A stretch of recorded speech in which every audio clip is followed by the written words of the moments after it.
Kasolo egamba nti Nongoosa empisa zange.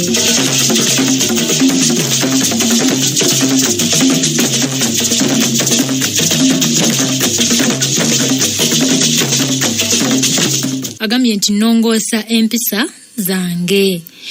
Waliwo ebintu bya ngeri nnyingi ebiyinza okukyusisa omuntu empisa ze, abadde omubi n'afuuka omulungi oba abadde omulungi n'afuuka omubi. Mu byogenda okusoma mw'onoomanyira ebyannyamba okulongoosa ku mpisa zange, nange ne ntandika okuyitibwako omuntu mulamu. Bwe nasibirwa mu kkomera olw'okubuza ensimbi za gavumenti nga mulirwana wange Luyombo ekibanja kye akisazeeko ekitundu n'akiwa muto we gwe bayitanga Teefe eyali asenguse okuva Embalala. Teefe yali makanika wa pikipiki ng'abamumanyi bamutenda bukugu mu kuziddaabiriza. Yasooka kusula mu nnyumba ya mukulu we nga pikipiki azikanikira mu mutuba ogwali mu luggya. Neewuunya nnyo okulaba nga mu kiseera ekitono ekyo kye namala mu kkomera ne wandibasa, Teefe yasobola okupakasizaamu ensimbi n'azizimbamu ennyumba ennungi ddala mu kibanja kye, ate n'apangisa n'omuzigo gwe yakolerangamu mu kibuga.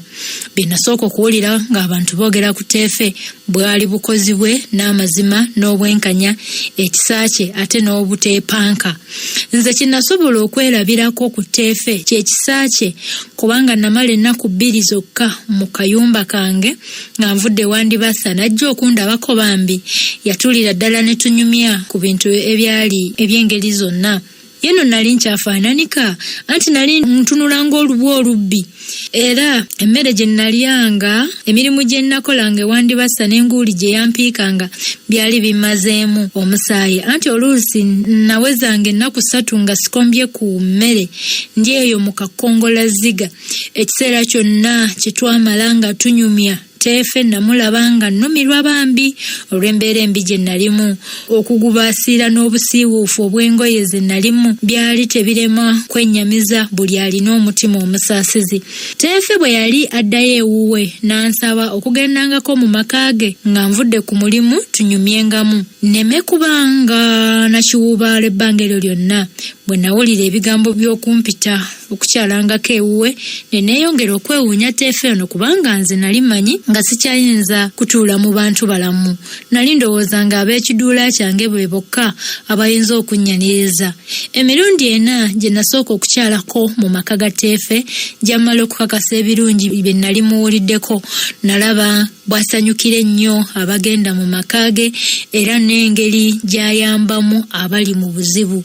Omuntu bwe yakolanga ekisobyo ng'amubuulirira bubuulirizi naye nga tamuvuma buvumi oba okumuboggolera mu bantu. Bwe twamala okumanyagana ennyo, Teefe n'ansaba okuyitangako ku mulimu gye yakoleranga. Nagendayo emirundi mingi kubanga nali maze okulaba nga waliyo ebyokuyiga bingi. Kye nasooka okwewuunya lwe natandika okugendayo kwe nalabira nga Teefe teyakkirizanga mulimu gwe yabalabanga nga tajja kugusobola oba okulaga omuntu ennaku z'atajja kugumaliramu. Bwe yasuubizanga okuwola omuntu ensimbi oba okuzimuwa oba okuzimusasula oba okumulaba ku lunaku gundi mu kiseera gundi ng'ekisuubizo tekituukirira. Munnange abakulu abamu ennaku zino mutukola bubi bambi. Oli n'olagaana naye olunaku nalyoga neerabidde nabyerabira essimu tebazikwata. Bannange ebintu ebyo nabyo biraga engeri eteri ya buyivu. Naye n'omukulu batugambye nti bwe yasuubizanga ng'atuukiriza.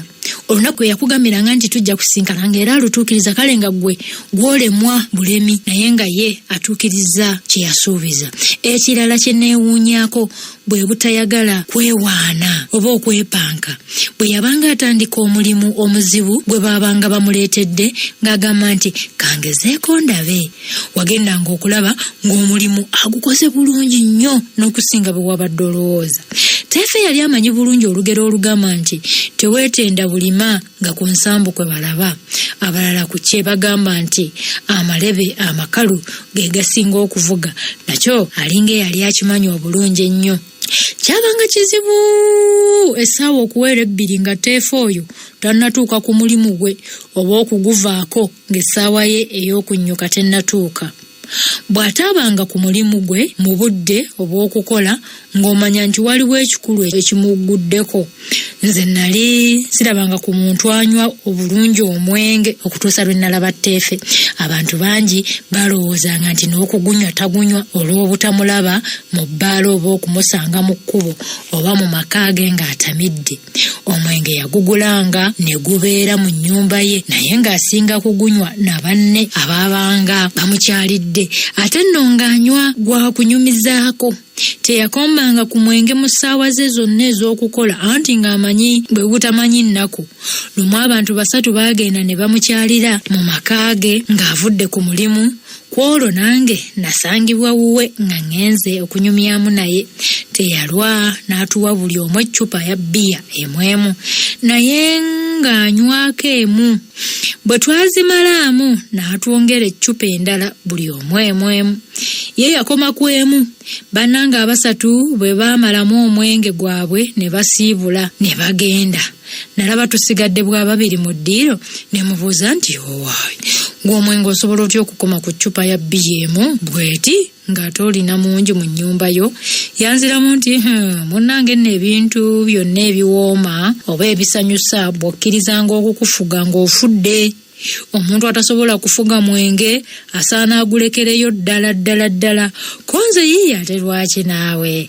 Koye nti kubanga abafugibwa omwenge tegubakkiriza kuba na kirungi kye beekolera oba eky'omugaso kye bayinza okukolera abantu bannaabwe.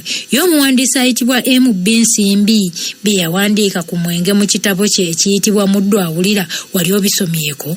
Konze nti ebbanga erisoma ebitabo nze siririna, ate n'ensimbi eziribigula nze siyinza kuzifuna.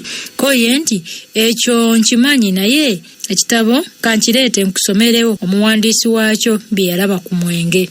Munnange ekitabo lwakireeta ng'atandika kunsomera ebifunze ebifa ku mwenge, ng'agamba omwenge gunywa bangi abagunywa. Gubanywako ekitiibwa kyabwe, gubanywako emirimu gyabwe, gubanywako ensimbi zaabwe, gubanywako amayumba gaabwe, gubanywako ebyalo byabwe, gubanywako amagezi gaabwe, gubanywako bakyala baabwe, gubanywako omusaayi gwabwe, gubanywako amawuggwe gaabwe. Omwenge gulwedda ne gubanywamu obulamu bwabwe. Muddu Awulira olupapula 7 mugende abanywi b'omwenge musome ebigambo ebyo, bikulu nnyo. Munnange yagenda okumala okusoma ebigambo ebyo nga natoomeredde dda, kubanga yali akuba ku mubiri gwange gwennyini. Namanya nga yali agenderera kunziza mu kkubo eggolokofu ng'alimulisiza n'omumuli ogulaba obulungi. Ebigambo ebyasomerwa byannyingira nnyo mu mutima. Ne nkaateefe ndi ekitabo kinjazikemu ennaku nyongere okwesomera ebifa ku mwenge. Ekitabo munnange yakinjazika. Ne neesomera omuwandiisi waakyo bye yawandiika ku mwenge. Nasoma nno ne ku bitundu ebirala ebikirimu ng'ebifa ku bwesigwa, obubbi n'obunyiikivu ku mirimu. Ebigambo Teefe bye yayogera ku mwenge ne bye nasoma mu kitabo kino, ate n'engeri Teefe gye yanywangamu omwenge byampa amaanyi, nange ne ntandika okugukendeeza. Kati wali waakayitawo emyezi 4, Teefe n'alaba nga sikyalulunkanira nnyo mwenge nga ngenze mu maka ge oba mu kifo ekirala. Lumu bwe twali nga tunyumya nga ndi ewuwe, n'aŋŋamba nti Kasolo, bagamba nti edda wali osobola nnyo okulabirira abakozi mu ofiisi n'okuyingiza obulungi mu bitabo. Konze nti ebyo ku ssaawa ya leero nsobola okubikola. Koye nti oyinza otya okufuna ebbanga? Konze nti yiye ate ebbanga libula walitya naawe. Kaakano nkyavaawo, ye bw'ompa omulimu ng'ogwo oba tonzadde gwakubiri, oyinza n'okulaba nga sinze Kasolo kali akedda ke bagamba akali enkoko z'abandi. Munnange yali alowooza nti nimba siyinza kulekayo mayisa gange mabi. Kyeyava aŋŋamba nti enkyo ojja kujja ku mulimu nenkulaga byenjagala onkolereko. Bwe nalabanga ng'obisobola nga mbikuwa ng'obikolera ddala, naye nja kumala emyezi 6 nga nkugeza bugeza. Enkeera nze nasooka ewa Teefe. Nabukeereza nkokola enkoko nagikwata mumwa. N'abakozi be abalala nabasooka n'okutuuka ku mulimu. Bwe yajja n'aŋŋamba nti ng'okedde. Konze nti bwe ntyo bwe naakeeranga bulijjo. Koye nti empeera tekwata magulu. N'akulaba. Omulimu omunene ddala Teefe gwe yampa gwali gwa buwanika. Owe Kasolo obuwanika. Nze nasolonzanga ensimbi zonna ze twayingizanga era nga nze ngula ebintu n'okusasula abakozi bonna. Kasolo yennyini ebitabo nabikolera weeks 3 zokka ne bitereera nga buli nsimbi gye tufuna erabika weeyingirira gye twafulumyanga n'erabika weefulumizibwa. Teefe we yalabanga omulimu ogukwata ku by'ensimbi ngusobolera bulungi nnyo. Ye n'agundekera ne yeemalira ku gw'okukanika pikipiki ze. Emyezi 6 we gyawerera ne tubala ebitabo fembi ne mukama wange. Bwe twabimala n'alabanga ensimbi ze twayingiza zeeyongerako 1/4 ku ze baayingiza mu myezi 6 egyakulembera nga sinatandika okumukolera. Monango omusaala unatandikira kugwa Zange 5 buli mwezi, naye nga Teefe nga bwali omwenkanya. Njagala nnyo abantu abenkanya. Munnange Teefe bwe yali omwenkanya yalaba mangu nga nsaana anzirizi. Anafe bateka ku probation naye n'atakwayadde 10 anzirize ku magoba gali ge nali muleetedde bambi omusajja oyo. Omusaala gwange kye yava agusitula n'agutusa ku siringi 750. Kale olabye, njagala abantu bwe bati buli mwezi n'ampa siringi 750. Bwe namanya nga omulimu gwange mukama wange agusiimye ne neeyongera mu mwoyo amaanyi ag'okwagala okugukola obulungi okusingawo. Natandika n'okusigalanga ku mulimu ssebo mu kasenge kange kali nga bannange bannyusa entereeze buli kantu konna. Sagala kunyiza mukama wange, nayagala buli kapapula konna akafa ku nsimbi oba ebbaluwa ereme kuntwalira ddakiika ezisukka mu 5 nga sinnagizuula nga babadde bagimbuuzizza. Olwo nno nali sikyalina na bbanga lya kugenda mu bbala nga sikyalirina oba mu birabo. Nali neeyongedde n'okulaba ng'obutamiivu n'obwenzi tebikyalina na kye bigasa. Sikyabirowolezaako ddala wabula okunnyika obunyisi omuntu mu ttosi. Kyanakuwazanga nnyo okulabanga ne bannange be nali nsingako obugezi mu ssomero baali balungi okunsinga naddala mu maka gaabwe. Sigala naye nali ngenze mulekayo mpola. Ekyasooka okumundesaayo kwe kumanya nti si kirungi kumufuuyiranga mukama wange ng'ate yeetamunywa. Oluvannyuma nalabanga Sigala naye yatwalanga ensimbi zange nnyingi nnyo ate nga mu kiseera ekyo nali nzeetaaga nnyo nsobole okwezimba. Ensimbi zitayita mu makubo matuufu nali sikyazaagalira ddala kuzikwatako. Bannanganda abo nabo baali tebakyamalira biseera oba ensimbi kubanga nali maze okulabira ku Teefe ng'omuntu ayinza okwefuga mu bintu ng'ebyo. Nali ntandise n'okugenda mu ssinzizo ssebo okusinza ku Kawamigereko nze gw'olaba. We nalekerayo omwenge ne Sigala n'abakazi we natandikira n'okwegomba ennyo ebintu ebirungi ebisanyusa amaka ng'entebe ennungi, ebitanda bya vono, bulangiti eza wuulu, essowaani n'ebikopo ebirungi, giraasi ennungi n'ebintu ebirala. Kyokka nasooka kugaziya nnyumba yange ne ngisaako n'ekinaabiro ne ngikuba omusenyu nenjisiiga ne langi ennungi munda nebanga esanyusa n'abalabi. Ebintu ebisanyusa mu maka nagenda mbifuna mpola mpola era nga mbiweza. Bwe nali ngenda neeyongera okwagala okubeera ow'amazima era omwenkanya, Teefe n'akola ekikolwa ekyannyongera okunywerera mu kkubo eggolokofu gye nali nkutte.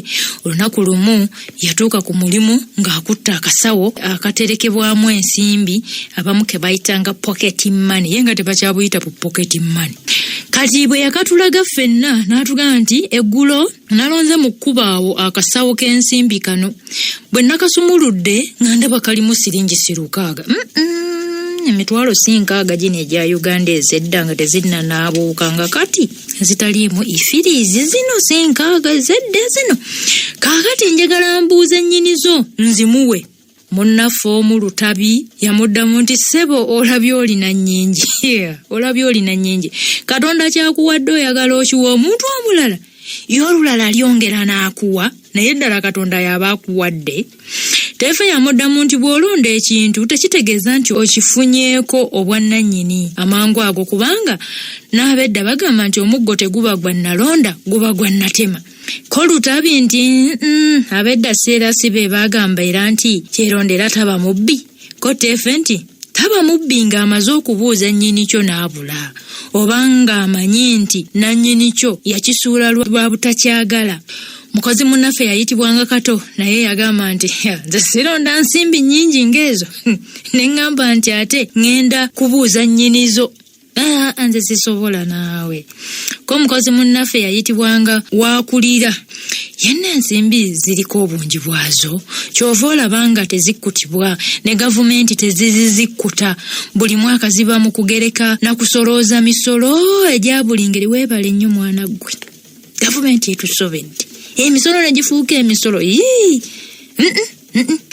Ababba n'abanyaga ensimbi z'abannaabwe nabo tezirina kinene kye zibongerako.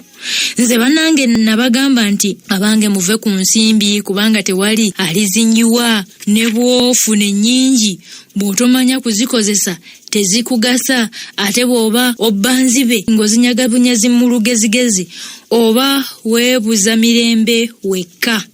Abedda kye bava bagamba nti oli entono ne zitalumira. Nze gwe mulaba wano nafuna ku nsimbi eziwerera ddala nga ziyita mu makubo aga buli ngeri, naye tezangasa. Ensimbi entono zenfuna kaakano zingasa era zinneesiimisa okusinga ennyingi ze nafuna ng'edda. Teefe emboozi yagyongerako n'abuuza Kato nti owange ggwe Kato, singa gw'osudde ensimbi ng'ezo omuntu n'azironda n'azikuwa omunyiigira? Ko Kato nti ate mba nnyiigira waaki? Teefe kye yava amugamba, wammeera ddala okyali Kato ng'erinnya lyo we ligamba. Lwaki ky'oyagala bakukolere gwe tokikolera balala? Bannange ensonga eno nkulu naye nkanjongereko.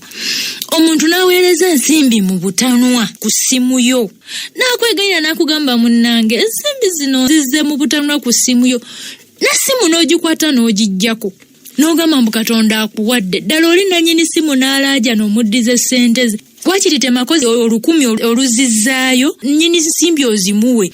Obwo si buntu bulamu. Naye ono Teefe yazironda mu kkubo, najja n'aziranga nga tewaliwo n'amuwondera. Teefe kaakati munnange ebyo twagenda okubimala okubyogera nga mu kasawo omwali ensimbi nzuddemu akabaluwa okwali amannya gano ne address yaakwo. Kwaliko amannya nti Mwami Lukka Lwere e Kasambya, nga kaliko CO ow'eggombolola Musaale, private PO Box Kyamaggwa. Akabaluwa bwe nakalaga Teefe n'asanyuka nnyo ng'olowooza nti ensimbi yasuubira okuziweebwa. Teyalwa ng'awandiikira ow'eggombolola ng'amutegeeza nga bwe yalonda akasawo akalimu siringi 600 n'akabaluwa okuli amannya Lukka Lwere ne address. Ebbaluwa n'agiwa Kato okugitwalira ow'eggombolola. Kato yasanga Lwere yatuuse dda ku ggombolola ng'amaze okusaba ow'eggombolola amuyambe ku kumubuuliriza omuntu eyalonda ensimbi ze. Ebbaluwa eyali mu kasawo okwali amannya ne address ye nayo yaginnyonnyola ow'eggombolola. Kati ow'eggombolola bwe yalabanga ebyali mu bbaluwa ya Teefe ne Lwere bye yamunnyonnyola bikkiriziganya bulungi nnyo n'akakasa nti ensimbi za Lwere. Ate Lwere yali amanyiddwa abantu bangi ng'ebyobukumpanya tabyagala. Ow'eggombolola teyalwa ng'asindika leerwe wa Teefe aggyeyo ensimbi ze ng'amuwadde n'ebbaluwa etegeeza Teefe nti oyo aleese ebbaluwa eno nkakasiza ddala nga ye nannyini siringi 600 ze walonda, zimuwe akukolera obuwandiiko obutegeeza nti azitutte. Obuntu bulamu buno bwalinga mu Uganda, naye Uganda eyedda. Uganda eyedda bannange yali enyuma. Abantu Lwere be yategeeza nti agenda kunoonya nsimbi ze ezamugwako bamusekerera nnyo nga bamugamba nti musiru wa ngeri ki asobola okulonda siringi 600 ate n'adda mu kubuuza nnyinizo naawe Lwere oba naawe oliko kikyamu. Ebyo Lwere teyaterebuka kubanga yali amanyi bulungi olugero olugamba nti lubaala embeera nga n'embiro kwotadde.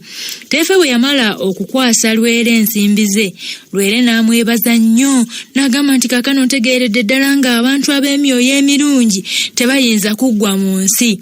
Bwe yamala okwebaza n'ategeeza Teefe nti ensimbi ezo yamala emyaka 4 bambi ng'azisonda asobole okugula eggaali empya kuba yali musuubuzi wa mmere embisi.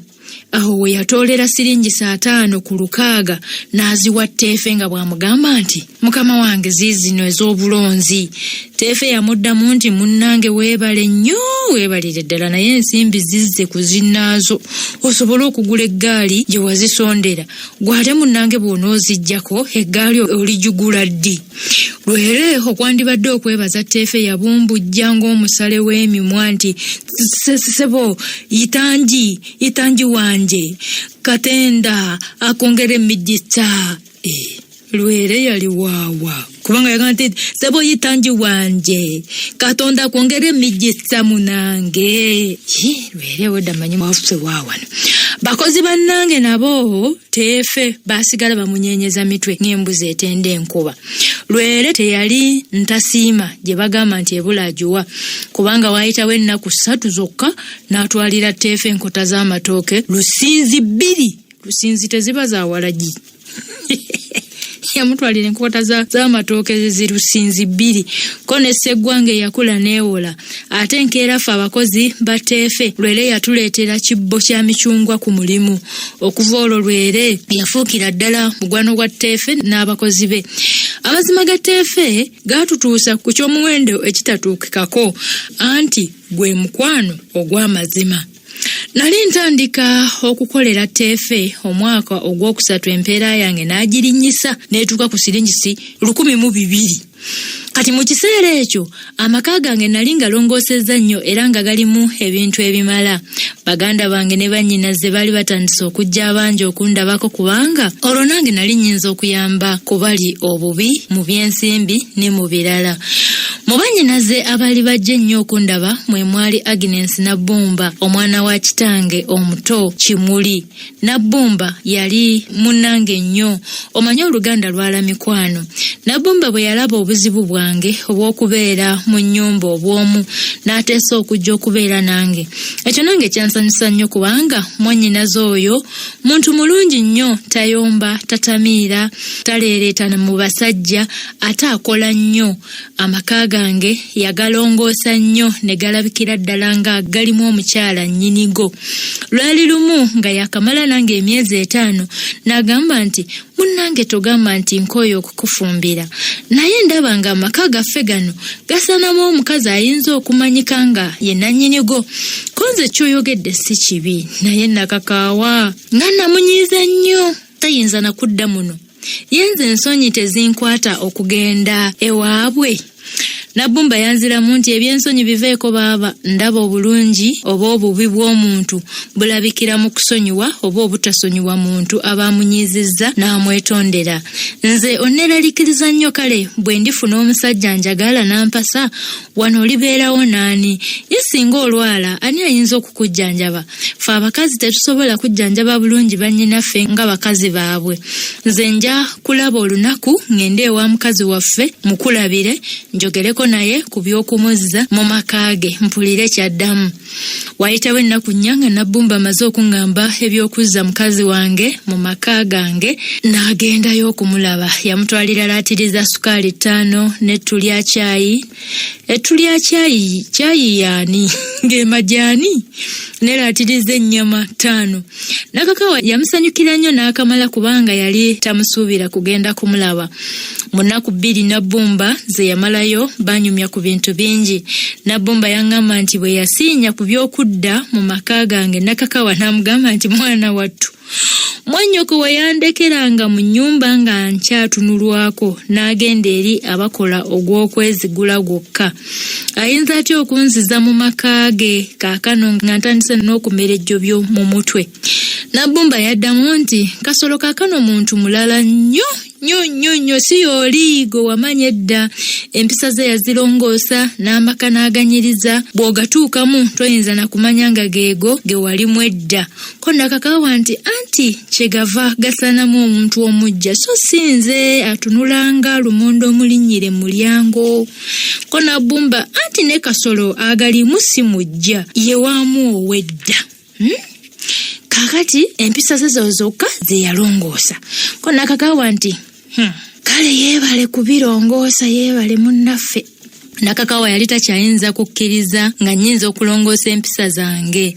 Nabbumba bwe yakomawo n'annyumiza byonna ebyafa mu lugendo lwe. Ekyansanyusa ennyo kwe kuwulira nga Nakakawa teyasirisa Nabbumba ng'ayogedde ku ky'okudda mu maka gange. Kati mu biseera ebyaddirira nga Nabbumba amaze okudda, ebirowoozo byange byonna byali kukuza mukazi wange mu maka ge. Bwe najjukiranga ebisobyo byonna bye namukola ne njagala mulabe mwetondere, nalaba sikyayinza kujja birowoozo byange ku kigambo ekyo. Ne ngenda nsaba Teefe ne mukyala we bamperekereko ngende neegayirire Nakakawa akkiriza okudda mu maka ge. Bannange nabo tebaali babi nga bakkiriza. Nakakawa ne mwannyina Busuulwa n'ab'omu maka gaabwe bonna baatusanyukira nnyo. Ekibbo ky'emmwanyi baakituwa ne caayi baamutufumbira ne tumunywa. Bwe bajjayo ebikopo bya caayi, Teefe n'ayanjula ekyali kitututte. Bagambirawo mangu nti, "Ssebo, tetuzze kuwoza, tuzze kwemenya na kusonyiyibwa kubanga omusango gwatusinga." Ebigambo bya Teefe byasanyusa nnyo bakoddomi bange, naye Busuulwa mpozzi olw'okwagala okukakasa nti menyekedde ddala yabuuza nti, "Musango ki ogwo gwe mwaziza ogwabasinga?" Ko Teefe nti, "Anti ssebo, bwe tugamba nti gwatusinga tuba tugumenyeewo nga tetwagala gudde mu ddiiro." Ko Busuulwa nti, "Kaakano mwagala ki?" Teefe olwawulira bw'atyo n'ava mu ntebe mwe yali atudde n'afukamira wansi amatiitiiri n'agamba Busuulwa nti, "Ssebo, weebale kutuddiramu. Kyetwagala era ekituleese wano ffenna nga bw'otulaba kwe kuzza mukazi waffe mu maka ge." Ko muko nti, "Oba mukazi wammwe akkiriza okuddayo nga mumaze okumugatta, nze simugaana kudda mu maka ge. Wamma ggwe muka bannange ogamba otya?" Nakakawa yaddamu nti, "Ekyokungatta si kyenjagala ennyo, wazira njagala bazee wange oyo awo obweyamo mu maaso go, naye teriyo omukazi gwe bakimana agaana." Akubona yali wampeta wamma.